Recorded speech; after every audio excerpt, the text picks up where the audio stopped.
20th century Hindustan.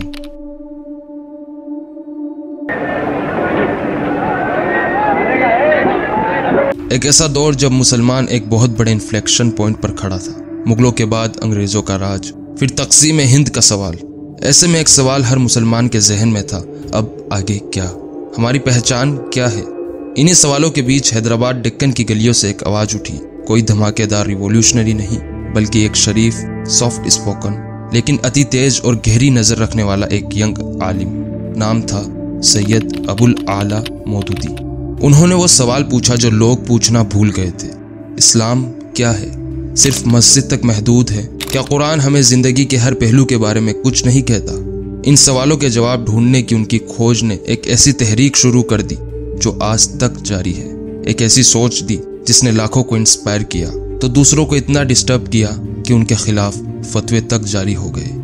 یہ کہانی ہے ایک ایسے شخص کی جس نے اپنی قلم سے ہسٹری لکھنے کی کوشش کی۔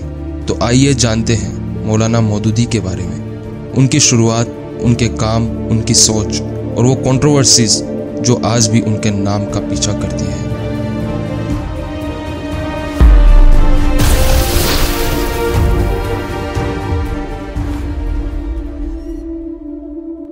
مودودی صاحب کا جنم 1903 میں حیدرآباد ڈکن میں ایک ریسپیکٹیبل فیملی میں ہوا۔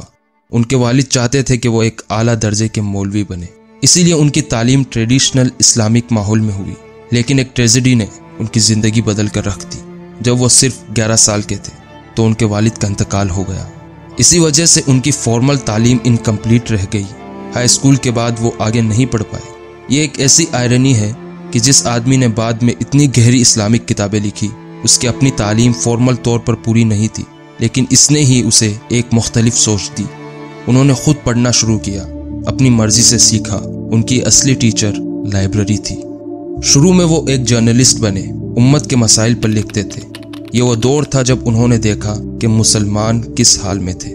وہ اس نتیجے پر پہنچے کہ مسلمانوں کی اصلی پرابلم ہے ان کا دین سے دور ہونا۔ ان کی سوچ تھی کہ اگر دین کی اصلی تلقین ہو جائے تو مسلمان خود بخود اٹھ کھڑے ہوں گے۔ 1941 لاہور۔ مودودی صاحب نے ایک ایسا قدم اٹھایا جس نے ان کی زندگی کا رخ ہی موڑ دیا۔ انہوں نے صرف 75 لوگوں کے ساتھ مل کر جماعت اسلامی کی بنیاد رکھی۔ یہ کوئی ٹریڈیشنل دینی گروپ نہیں تھا، یہ ایک نیا طرح کا تنظیم تھا۔ اس کا مقصد کیا تھا؟ اقامت دین کے نظام کو قائم کرنا۔ یہ ان کی سب سے فیمس اور کنٹروورشل ڈیمانڈ تھی۔ مسلم کو ان کے دین کی اصلی تعلیم دینا، ایک ایسی اسلامک سوسائٹی بنانا جہاں اللہ کا حکم چلے۔ یہ وہ آئیڈیا تھا جس پر انہوں نے اپنی زندگی لگائی، اسلامک اسٹیٹ یا حکومت الہیہ۔ ان کا کہنا تھا کہ اسلام صرف عقائد اور عبادت کا نام نہیں ہے، اسلام ایک کمپلیٹ کوڈ آف لائف ہے۔ Economics, politics, judiciary, social life, ہر چیز پر اسلام کی نظر ہونی چاہیے۔ انہوں نے اسی سوچ کو آگے بڑھایا اپنی کتابوں اور اپنے لیکچر کے ذریعے۔ ان کی آواز میں جوش تھا، لیکن وہ دنگے فساد کے خلاف تھے۔ ان کا طریقہ تعلیم اور تبلیغ کا تھا۔ ان کا ماننا تھا کہ انقلاب لانے کے لیے تلوار اٹھانی چاہیے، بلکہ ان کا کہنا تھا کہ لوگوں کے ذہن بدلو، سسٹم اپنے آپ بدل جائے گا۔ اگر مودودی صاحب کا صرف ایک کام بھی ہوتا تو وہ کافی تھا ان کو ہسٹری میں امر کرنے کے لیے۔ وہ تھا ان کی تفسیر قرآن، تفہیم القرآن۔ In earlier times, Quranic explanations were written in Arabic, which was difficult for the common person to understand. Maududi Sahib was the first to present the interpretation of the Quran in the common people's language, Urdu. The word tafhim itself means to make understood. He explained every verse as if it had been revealed in today's era. He used to say, why was this verse revealed? What was the background of its revelation? What is its practical application? How does this command relate to our daily lives? This approach brought the Quran into people's homes. Even today, Tafhim al-Quran remains the most widely read commentary among Urdu-speaking Muslims around the world. لیکن جتنی تعریفیں ہوئی مودودی کی، اتنی ہی harsh criticism بھی ہوئی۔ ان کی سوچ کئی لوگوں کو ناروا لگتی تھی۔ آئیے دیکھتے ہیں کہ اعتراض کیا تھے۔ Many Sunni scholars, especially Hanafi scholars, criticized him, saying that he was a non-muqallid, meaning he did not follow any one Imam Shafi'i. Maududi argued that Muslims should derive religious rulings directly from the Quran and authentic hadith. Traditional scholars considered this approach an insult to their own scholarly authority. لیکن ان پر سب سے زیادہ آگ اس بات پر بجی کہ انہوں نے Islamic history کے ایک بہت ہی نازک موضوع پر اپنی رائے دی، خلافت راشدہ کے بعد کے دور پر۔ مودودی صاحب نے اپنی کتاب خلافت ملوکیت میں یہ پوائنٹ اٹھایا کہ حضرت معاویہ رضی اللہ تعالیٰ عنہ کے دور سے خلافت راشدہ سے بدل کر ملوکیت یعنی مونارکی بادشاہت میں تبدیل ہو گئی تھی۔ ان کا کہنا تھا کہ یہ وہ نظام خلافت نہیں رہا جو رسول اللہ صلی اللہ علیہ وسلم نے بتایا تھا۔ یہاں انہوں نے کچھ ایسے الفاظ استعمال کیے جن کو لوگوں نے حضرت امیر معاویہ رضی اللہ تعالیٰ عنہ جیسے بزرگ صحابہ کرام کے لیے بے ادبی سمجھا۔ مودودی نے لکھا کہ یہ تبدیلی ناقص تھی، گناہ تھی، اس میں فساد آ گیا تھا۔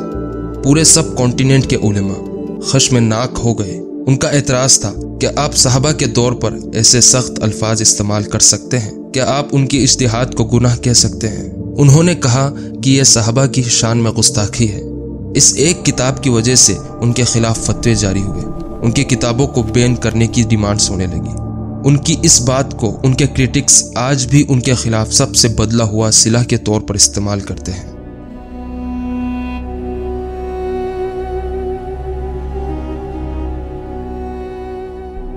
ان کی اسی پولیٹیکل سوچ سے ایک اور اعتراض نکلا۔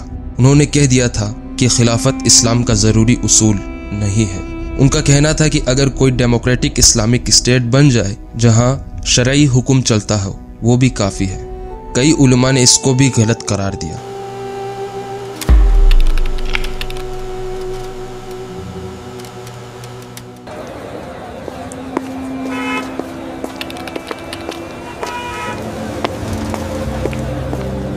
جب پاکستان بنا تو مودودی صاحب وہاں چلے گئے، لیکن وہاں بھی ان کی گورنمنٹ سے نہیں بنی۔ ان کی جماعت نے کانسٹیٹیوشن کو اسلامک بنانے کے لیے بہت زور لگایا۔ اسی دوران ان پر بہت سارے احتجاج ہوئے۔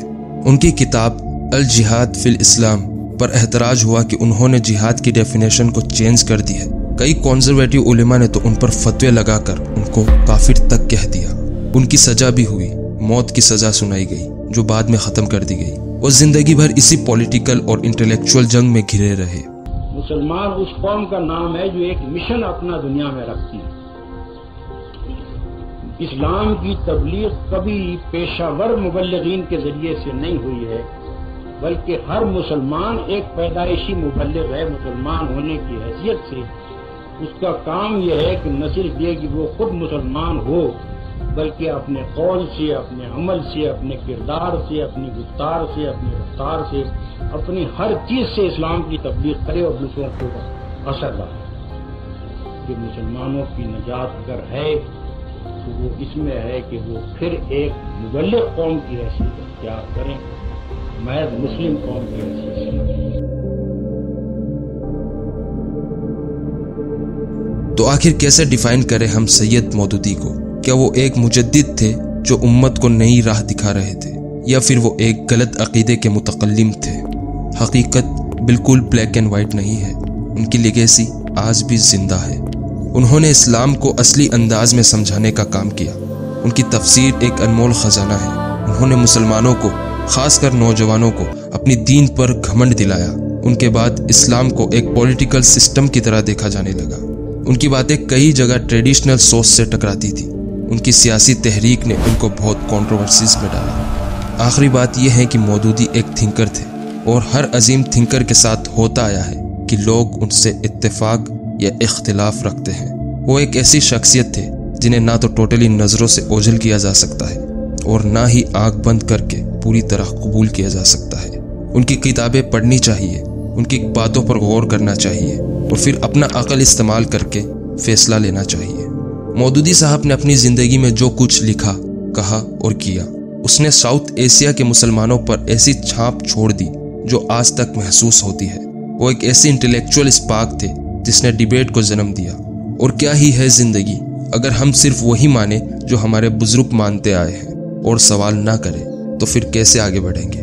مودودی نے وہ سوال پوچھے چاہے آپ ان کے جواب سے سہمت ہو یا نہ ہو، لیکن سوال پوچھنا یہی تو پہلا قدم ہے۔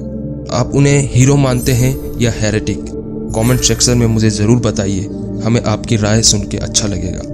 ویڈیو کو لائک کریں، شیئر کریں اور ہمارے چینل کو سبسکرائب کریں تاکہ ایسی ہی گہری ویڈیوز آپ تک پہنچتی رہے۔